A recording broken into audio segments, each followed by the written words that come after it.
Welcome to the 5th episode of URT Number, the Amazing Race podcast from Reality TV Warriors. My name is Michael Armstrong, and joining me as always is the Canadian who spends hours of his life looking for the decapitated heads of his enemies, Logan Saunders. Good evening. Good evening, Mr. Saunders. And just in case anyone didn't listen to Belgian Mole this week, where in the world are you? I am in Cairo. Tomorrow I'm seeing the pyramids and the Sphinx. He's finally actually leaving his Airbnb. I've been leaving it. It's just Cairo is a massive city. You're leaving it? I'm leaving it. Yes. Off to Giza. And this is kind of a weird pair of episodes for us to cover as well, because I know it didn't air on CBS this week, but apparently there was a fan screening. We got the bootleg copy of it. Thanks, Bindles. And Tyler Oakley. Yeah, Tyler did hook us up, I believe.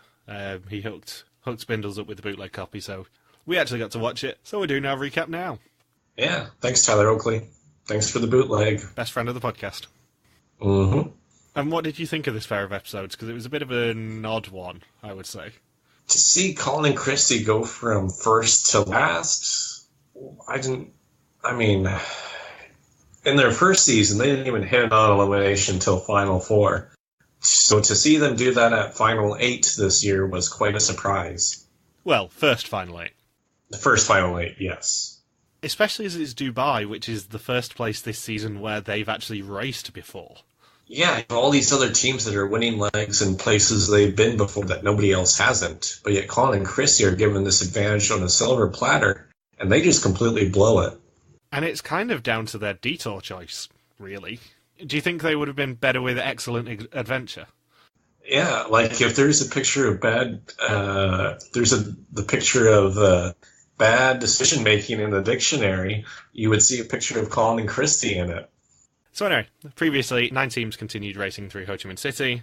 At the Roadblock, Corinne and Eliza drove themselves crazy, and at the Detour, Rachel and Alytha drove each other crazy. But it was an unaired showdown that sent the survivor villains home. And teams must now fly to Dubai and find the Amouage Towers to get their next clue. If only they went to the Burj Khalifa. I'm not sure the face-first zip line would have really worked from the Burj Khalifa. I think it probably wouldn't have got through health and safety. Just a bit high. Yeah. Just like Wiz Khalifa. And annoyingly, there's not really much jeopardy. They're all on the same flight via Bangkok. So we move straight on to the Roadblock, which is who's ready to soar like a falcon. And in this Roadblock, one team member must do a face-first zip line from the towers to the Dubai Marina Mall, where they will find their next clue. And it is Floyd, Janelle, Leo, Brett, Alytha, Nicole, Colin, and Corey doing this Roadblock. Yeah, my memory's a little bit hazy as to what happened in the task, but it wasn't the most exciting thing to watch, not when we have Uganda in the next leg. No, no one really changed placement-wise. It was just the generic heights task. Yeah, and then we have Colin, who got the classic being scared shitless and ends up doing it anyway. Everyone else was fine. It's Colin that was really freaking out over this heights task. Yeah, Colin's reaction kind of opens the door to a Micah and Kanan reunion for the next reality showdown. Yeah, maybe in another 15 years. So, once teams get to the mall, they have the Detour, which is Face the Music or Egg-cellent Adventure. And in Face the Music, teams will successfully mix the music being played using DJ decks to get their next clue. And in Egg-cellent Adventure, teams must dress in inflatable dinosaur outfits and transfer eggs into a basket. And once they fill their baskets, they get the next clue. Just as a mole fan, facing the music would have been a fun task. Yeah, the Egg-cellent Adventure Challenge is probably more suited to, Japan, given this is the sort of challenge they love doing in any Japanese game show themed leg. Yeah, dressed up as gigantic dinosaurs and transport eggs? How does that fit in with Dubai? I don't remember dinosaurs being associated with Dubai. No, I think if anywhere, Dubai would be on the bottom of the list for where you'd expect dinosaurs to appear. Yeah. Maybe they're going to put some dinosaur eggs on Jumeirah Scara. Let's be honest, the location scouts wanted to show off the Glow Mall, and they just thought, I don't know, we've got these dinosaur suits rolling around, why don't we just use them? I don't know. Yeah, I know drinking is heavily frowned upon in the Emirates, but I can't help but feel that production was drinking here in Dubai. I really hate Middle East legs so much. I've discussed my problems with flying through the UAE before, but I don't think there's ever been a good UAE leg. And I would broaden that to the entire sort of Middle East. I don't think, like, the Bahrain leg last season, the Q8 leg in 10, I don't think any of them have really been that good. I was about to say, I like the Q8 leg in 10, just because teams really struggled with self-driving, and we have the Chos doing the whole pretending to go for the fast-forward thing, and it being, like, the first, like, super-duper oil-themed leg that they did, plus the remote control camel racing. It was a shock for them to go there, but it wasn't really a great leg compared to some of the classics we've seen. I mean, this week's the 2-year anniversary of one of my favourite double legs ever in the Greece to Vietnam legs in 29. Yeah, and I know they're a bit more restricted as to what they can do in the UAE. I'm just saying in Kuwait, I feel like that was a properly done leg from start to finish and had everything I would want. And if nothing else, the Face the Music task did give us the iconic Colin quote of "My mix is broken." Yeah, his mixer actually broke. And he was packing it. It's the first time we've seen Colin's mask kind of slip a little bit. Yeah. Do you see him punch the...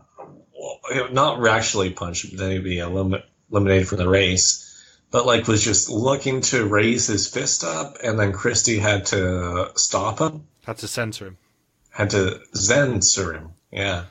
Should it be like, Hakuna Matata, Colin. Hakuna Matata. What a wonderful phrase. Means no worries for the rest of your legs. Fun fact, I am wearing a Lion King t-shirt today. Good old El Rey. From when I went to Disneyland in February. Couldn't resist a Simba t-shirt. Yeah. So you have lots of sympathy for Colin in this situation. Oh, yeah. I'm now just trying to think of Lion King puns. Yeah. Remember the pierogi Pimbo? Ah, yeah, good times. He didn't leave the judge with a scar. No, he stopped just short of giving him a scar. So, Janelle and Britney do fight, but they manage to crack the challenge, and it's no yoke, and they leave Egg-cellent Adventure in first. Yeah, good job on Britney. She did all the work. She was quick, all throughout this task. Yeah, I mean, I know Janelle did the zip line, but Britney really carried the team this week. Yeah. She really carried it on her back like a dinosaur. Move over, Comp Beast, Janelle. Yeah, you thought you just watched Dane and Adam and Big Brother Canada? Oh, you've seen nothing yet. You ain't seen shit. Yeah. So, teams must now find the 4 points helipad, the pit stop for this leg of the race. The last team to check in may be eliminated. And it is Becca and Floyd who leave Egg-cellent Adventure in second, with Leo and Jamal leaving Face the Music in third, Nicole and Victor leaving Face the Music in fourth, Chris and Brett leaving Egg-cellent Adventure in fifth, Tyler and Corey leaving Face the Music in sixth, Rachel and Alyssa leaving Egg-cellent in seventh, and Colin and Christie leaving Face the Music in last. You mentioned Rachel? Yeah, I think I know which Rachel you're talking about. Let me see. Speech therapist, fit builder, sausage stuffer, pizza slicer, sizzle harvester, stewardess, anesthesiologist, assistant enthusiast, salacious gossip, ambassador to the Seychelles, statistician, ulcer surgeon, risk assessor, let's see, my phone turned off after risk assessor, professor of pseudoscience, Miss Phosphorescence 2015, a sassy cephalopod, and fan of the Drop Method fitness app, Rachel Riley. Yeah, in case you didn't notice, I decided this week, once Spindle sent that list over, that I wasn't touching it with a barge pole. So Logan got the call up on the Belgian Ball podcast, and actually I ran through them with him, and then he's had a couple of days to prepare himself. I think the most surprising one was pizza slicer. See, I'm quite a big fan of Ambassador to the Seychelles. Yeah. He's going to feed the ambassador to the Seychelles a bunch of bananas. And now, I know we're rushing through this episode, mainly because we've got 2 episodes to cover here, but it's time to talk about the most controversial bit, probably of the 2 episodes, in that Janelle and Britney check in first, and they win a surprise power. They win the return ticket, and they use it on Art and JJ. What was crazy is how to earn the return ticket. you had to play against the second place team to check in for the return ticket. And yet again, Nicole and Victor consigned themselves to second. In another unaired head-to-head challenge. Yep. Did you get the same message from Tyler Oakley as to what game they played in Dubai for the return ticket? I heard it was a game of strip poker, but I'm not sure whether that's been confirmed or not. That's what he said.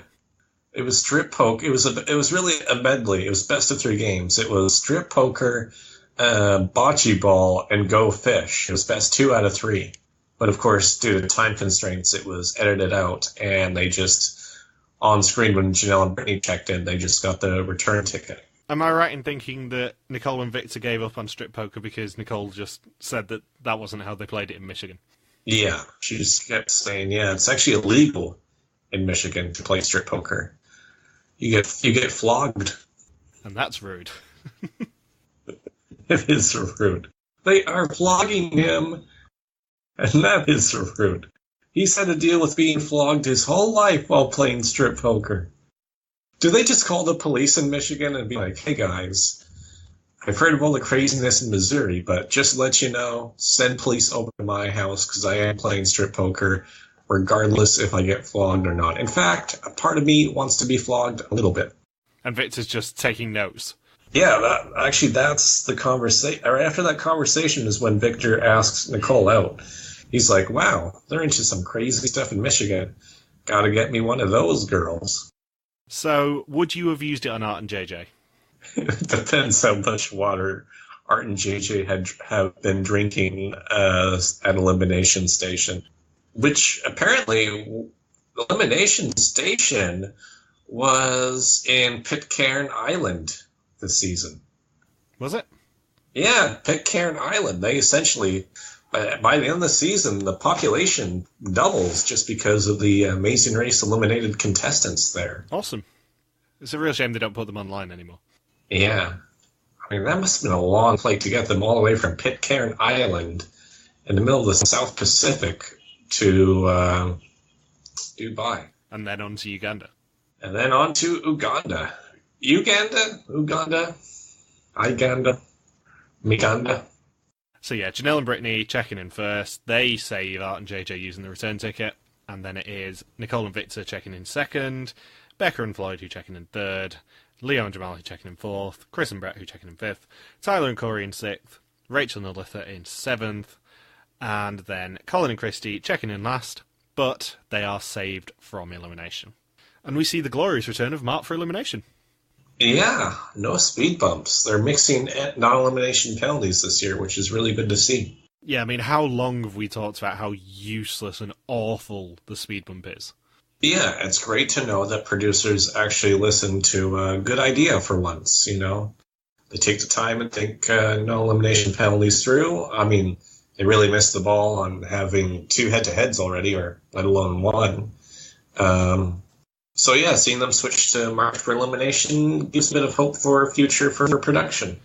I know Mark for elimination is not a perfect penalty either, as I think Colin and Christie will assess after the Uganda leg, but it's still better than the speed bump. Because the speed bump just takes up time. At least with the Mark for elimination, they can just serve out their penalty off screen and not actually have to worry about it. Yeah. Which is great for us, because now it's the leg that Logan's been waiting for all season. And probably for about a year now. Because I'm pretty sure you probably had the same reaction as I did when the leak came out that they were going to Uganda. I believe I went, what? Uganda? If I had to list all of the countries that I thought Amazing Race was ever going to go to, Uganda would probably be, like, bottom 10? I don't know about bottom 10. I think I could put up with 10 countries less likely than Uganda. Should I try to name 10? Go on, name 10 countries. Iraq, Somalia, Eritrea, Syria, Tonga, Tuvalu, Nauru, Vanuatu, South Sudan. How many am I at? 9. 9. I just have to come up with one more. French Guiana. Thank you for your 10 countries. No, Cuba. Cuba would probably be 10. Well, Cuba has been on Amazing Race, at least. Yeah. Oh, I guess other versions. Yeah. I was talking about generally. I never thought we'd ever see a Uganda leg. Even within Africa, too. Like, I thought Rwanda would be visited before Uganda. One of the countries. Maybe not so much Burundi, they're quite conflicted right now. One of those West African countries that hasn't been visited yet, but is relatively stable, like Liberia. Yeah, I think Liberia is actually quite high up there for countries I think could be visited. Even Nigeria. Nigeria is pretty safe in the southern chunk of the country, just really populated. Comoros? I think Comoros would even be more likely than Uganda. Comoros is pretty stable. And then Kenya. We still haven't had a full Kenya leg. And I think that's probably because of Colin Quinn. It could be. The news was relayed from Tanzania 15 years ago. Fun fact, Colin is on the wall of every Kenyan police station saying, "Do not serve this man." And I'm very surprised they got away with doing this leg in Uganda. Yeah, if I was the Ugandan government, I would not be too happy of what's being made light of in this episode. No, because on paper, this leg just reads like the sort of thing you would see on Hammer Out's Lemillion. It's every stereotype possible. Forrest Whitaker would be proud. In fact, I think Forrest Whitaker was there, if I'm not mistaken. He was. He was the clue giver of the Last King of Scotland detour. That was hilarious. Amazing Race may have no budget anymore, but they can get Hollywood actors in just to play a bit part and be a clue giver. Yeah, makes. This is a weird week for CBS between this and the Edge of Extinction finale. And somehow this leg is the more believable one of the two. Do we have to talk about Edge of Extinction? Because we're recording this on Friday. I woke up yesterday morning I was kind of trying to avoid the spoilers, but I'd heard something had gone down. Looked at the results and went, what? What happened? A guy who skipped out on 12 episodes somehow had 2 idols played on him, gave up immunity at Final Four for no reason, just to boost his quote-unquote resume, knocked out the other Edge of Extinction guy, and then won in a jury blowout over 2 people who had played for 39 days and both played really strong social games. Yeah. And 2 other idols were played, and 2 fake idols were also played. This season was a mess. Yeah. Edge of Extinction, probably one of the worst. I have zero desire in actually watching the finale, which isn't something I can say about about many episodes of Survivor. All I can summarize is idols were found, idols were played, there were challenges, tribal councils, fire making in a booth, and then people yelling at Julie and Gavin for not playing for 39 days, aka not playing recklessly enough to get themselves voted out of the game once or twice.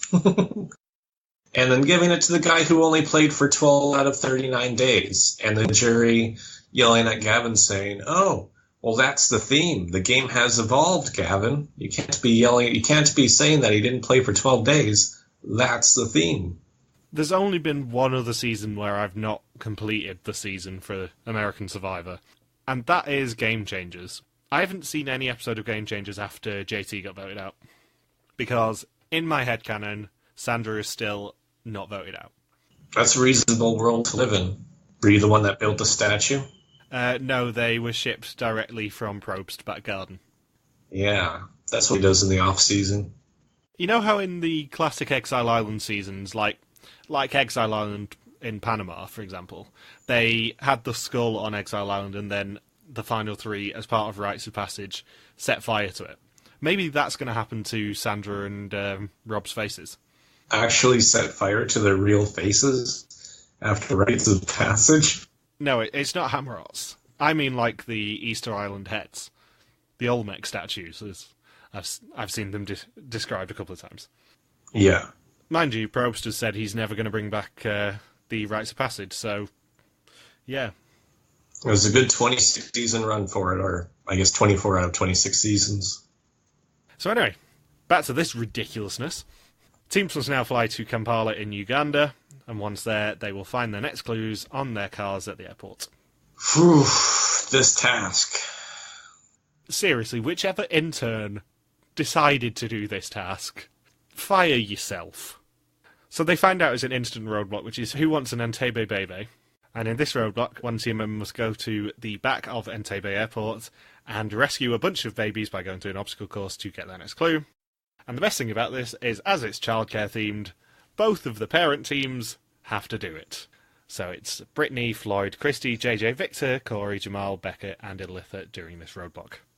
Yeah, I hear JJ was really confused in this task because he brought out handcuffs and was actually arresting the babies and trying to get them onto a plane away from Uganda. Yeah, he was trying to get them into a marked van saying ice. Yeah. What was that about? Is he the Night King? That's a topical reference, given that this is coming out on Sunday when Game of Thrones has its finale. Yeah, quite topical. Maybe that's what production was aiming for. They didn't even realize that they were essentially doing a parody of the whole Entebbe crisis. Yeah, I'm still more devastated over Veep ending last week, I'll be honest. I'm still not over that finale. And then Big Bang Theory also ended? Yeah, Big Bang Theory ended last night. Yeah, those are three big shows. But Big Bang Theory is not a major loss. It probably is for CBS, but it isn't a major loss for, comedy. No, that laugh track was... I could only get through one episode of Big Bang Theory. Have you been to the stage where they filmed Big Bang Theory? Is it at Universal? It's Warner Brothers. Warner Brothers. I would have been close. I was at it was at the Warner Brothers slot, but I didn't go in there. I did. I also went to the Friends stage and sat on the Central Perk couch and saw all the West Wing Seals, and Mark was very naughty in the tour and played the secret sound from Zelda on the piano from Casablanca. Oh, that's neat. He pretended to tie his shoelace as we were walking down a corridor so that everyone would go ahead of us, and then proceeded to sit down at the piano from Casablanca and play the secret sound from Zelda on it. Play it again, Mark. And I don't know why they thought it was a good idea to do an inflatable obstacle course in Uganda. Yeah, at the airport, too? Yeah, it just seemed like an accident waiting to happen. Yeah, especially for Floyd. He fainted during that obstacle course. He did, and ironically, given how much water was being sprayed at him, he didn't drink enough. Yeah. I hear JJ, I think, may have gotten a parasite from the water being sprayed, though. Wasn't the cleanest water. I mean, it's a little bit ironic for JJ to enjoy having something sprayed in his face, given his job. Yeah. Usually it's mace. Mace, yeah. Not even Mace the rapper, actual mace. That stuff hurts. I'll take your word for that, Logan. I'm sure you've been maced by many a woman in Vernon. Yeah. And then it was crazy because JJ pulled like a Batman. He's like, oh, so this is how it feels. Not good. See, we had another missed opportunity here, because imagine if Rupert and Laura were brought back for the return ticket, because I would have brought them back given how useless they are. Imagine Rupert having to go through this obstacle course. One more for Rupert's kids, two more for Rupert's kids. I mean, he would have volunteered for it because of Rupert's kids, but also Rupert just trying to fight against basically a fireman's hose. It would not have ended well. My sweaty beard. Not good. So much perspiration. Do you think Kelly from season 7 of Amazing Race, how many of these Ugandan kids would she have adopted? Oh, all of them, from what we found out when we spoke to her. Yeah, and then Christy would be lucky to snag one away from her, and that would be it. And then Colin would buy that kid a dirt bike. Screw you, Achilles. Screw you, Cruz. You're not having a dirt bike. The adopted Ugandan child gets it now. Yeah. So, once teams leave the roadblock, it is a detour, which is Last King of Scotland or Kampala Impala.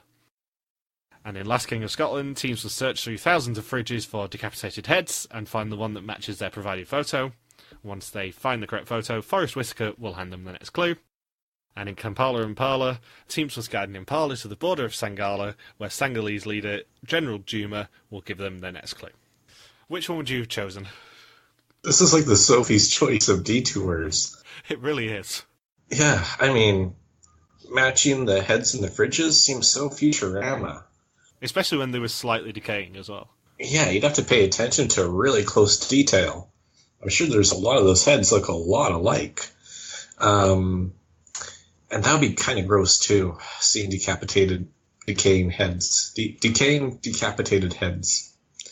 At least it's kept fresh, though. And then I was guiding Impala to the Senegalese border. At least it's not too far. Like, it was within a couple miles. Yeah, but they did have to do it all on dirt bikes stolen from Colin's house.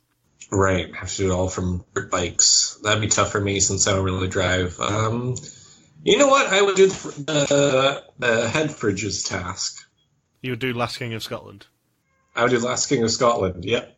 It begs the question, where did Bertram and Elise find all the heads? I think the fridges were there before they even were... I think while they were scouting, they found the fridges of heads, and they're like, great idea for a detour. Really immerses people into the Last King of Scotland culture within Uganda. So what you're saying is these fridges are an actual tourist attraction, because that's kind of odd. That's why not many tourists go to Uganda. Yeah. Weirdly, someone at work, one of the tutors, is going to Uganda next week. So someone did ask me earlier, what's the capital of Uganda? And without missing a beat, I just went, Kampala. It's on Amazing Grace. Yeah. Perfect timing. I've actually known people who've gone to Kampala too, and they say that the ditches they don't have proper drainage. So when it rains and stuff, it's just pretty much the streets get flooded almost instantly. It just goes into these little ditches. Yeah, it's quite big for ecotourism, because there's a lot of monkey sanctuaries and stuff in Uganda. Right. There's quite a large gorilla population, I think it is. Yeah, because Rwanda has a really big gorilla population too. And then near the airport's an orangutan sanctuary as well, I believe. Yeah, if you're into that ecotourism, yeah, Uganda's pretty ideal. I've heard Kampala, though, is just a nightmare for traffic.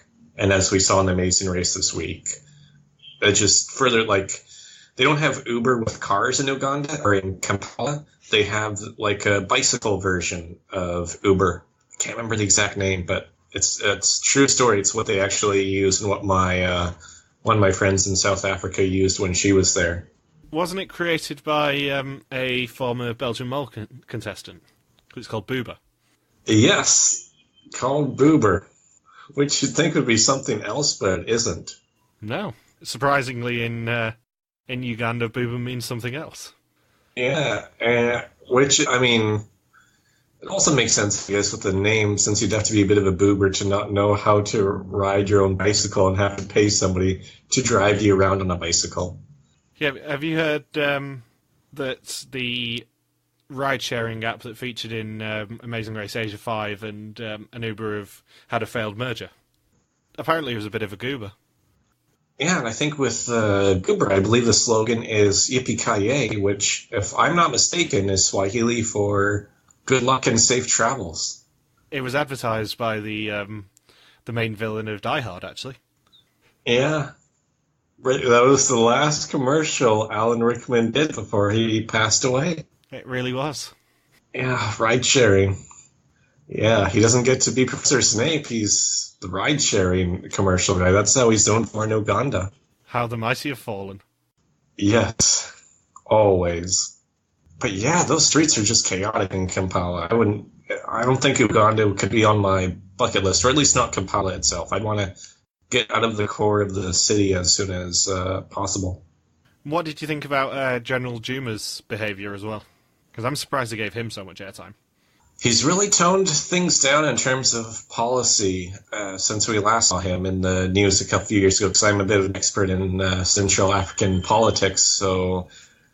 To see him really, go the less fundamental route and be one with the people is a great thing to see. They went to Zimbabwe while Mugabe was in power, so it's great to see they went to Singala when General Juma was in power too, and clearly has a good relationship with Uganda if teams are able to freely cross into the border. Yeah. So it is Colin and Christie who leave Last King of Scotland in first, and teams must now head to Centenary Park in Kampala. Once there, they must match up a local with their family member who is in the park somewhere, and if they complete the Ugandan relations, they get their next clue. Yeah, take us through what happened here, Michael.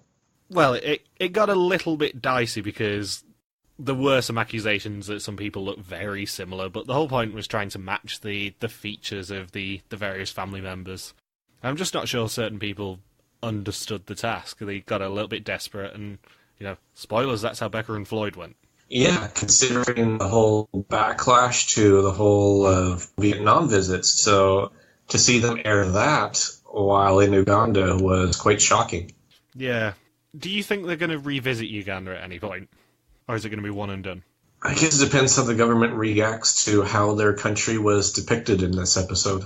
Yeah, I'm not sure this is the greatest advert for Ugandan tourism. Yeah, especially the heads in the fridges there. And just seeing Rachel take off the hair of one of the heads and use it as extensions. That was crazy.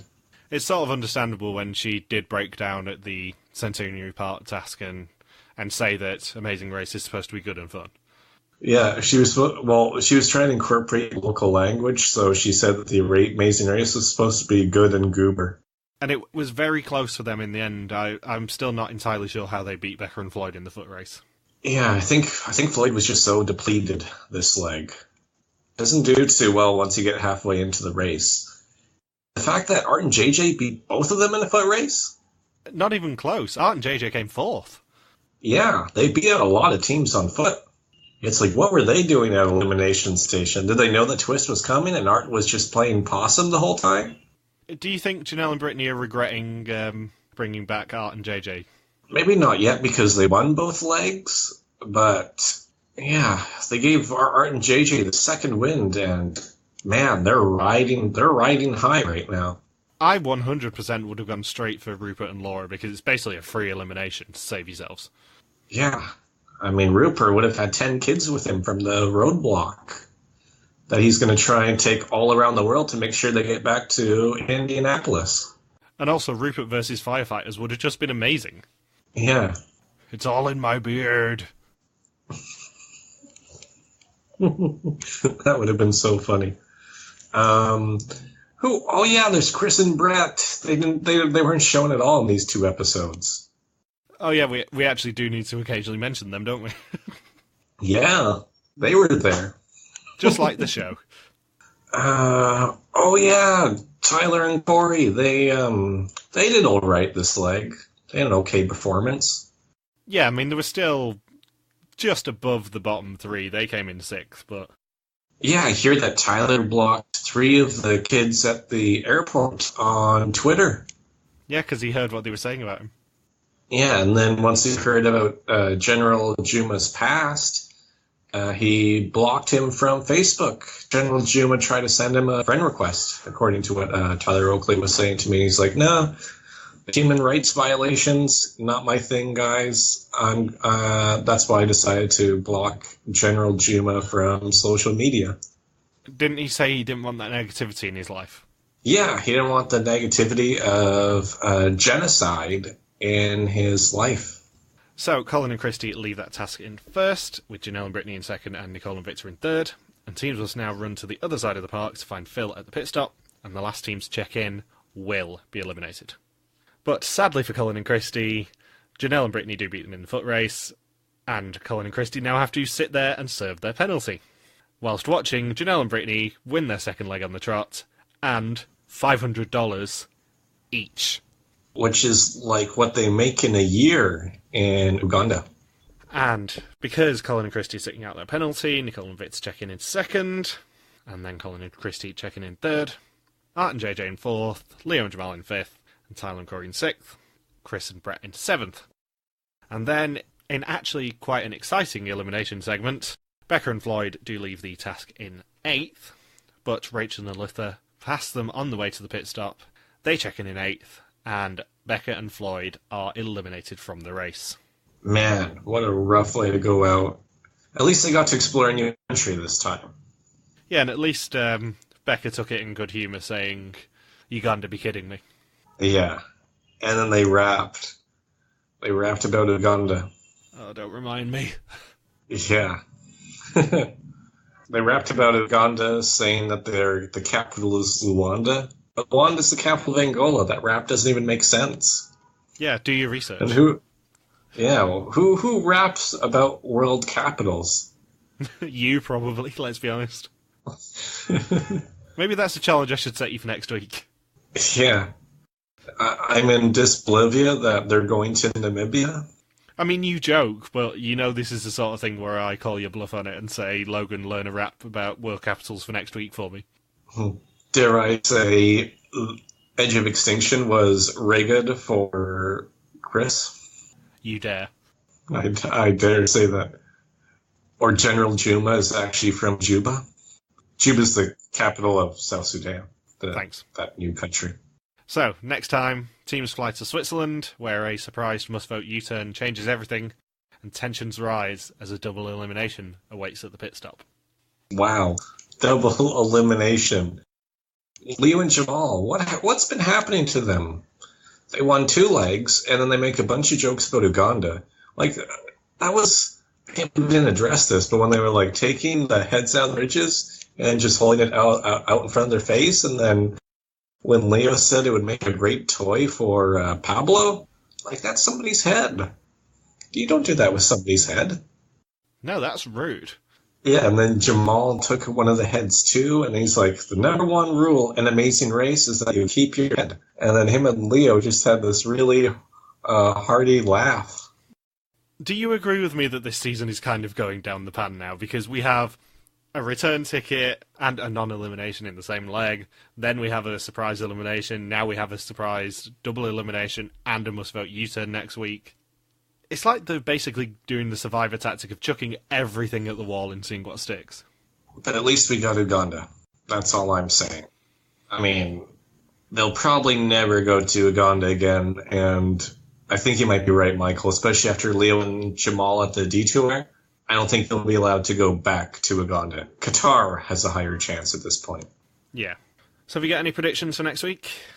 I gotta think that Art and JJ are gonna be out, and Rachel and Alicia. I mean, Alytha just displayed both of them displayed so much ignorance this leg.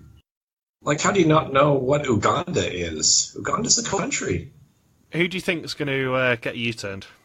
I think Leo and Jamal for the lulz, and I'd assume probably Rachel and Alicia.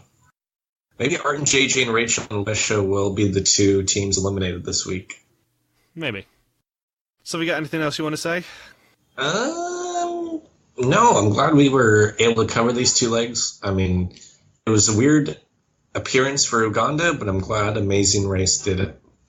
So, thank you for listening to this URT Number podcast. You can join us next week for another recap. If you've got any questions, feel free to contact us on our Facebook page, Reality TV Warriors, on our Twitter account, RTV Warriors, or our own Twitter pages, MJ Helmstone for me, and Lux Quacky for Logan. See you next week. Peace out and just chill till the next episode. Yeah. And also, in case you didn't guess, of course, we are talking absolute bollocks. You can laugh now, Logan. I got all my laughter out earlier. Kampala Impala broke me. You wrote it! That's the thing. 90% of this was written by you. I know, but hearing you say it with a complete straight face was very funny. A lot of this was improvised. I don't think the listeners realized how much of our discussion was completely on the fly. Yeah, Logan and I genuinely don't discuss a lot outside of any podcast, but especially on a fake one, because, you know, we write the basics, and then we talk bollocks for an hour.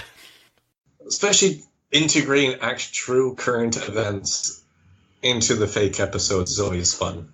But anyway, thank you for listening. We will actually be back for the real episode next week. So yeah, bye. See ya.